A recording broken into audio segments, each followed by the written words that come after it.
Noon, para lang mapangasawa mo si Kinzo, hindi ka nag-atubiling lasunin siya at pumasok sa kanyang higaan. Sa hirap at syaga, naging Mrs. Kin ka rin. Ngunit si Kinzo, pinagaitan ka, nilayon ka pa. Kaya napagtiisan mong pagtawanan ka sa buong kabisera. Ngayon, isa na siyang lantang gulay at kailangan mo pang mabuhay bilang isang byuda. Tinitiis mo ba talaga yun? Siyempre hindi.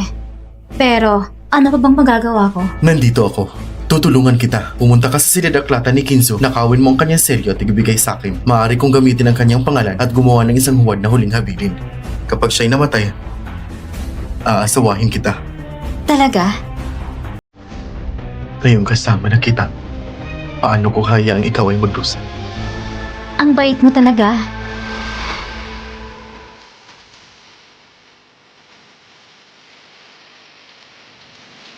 Ay, Xiaoyan, dapat ka talagang mamatay.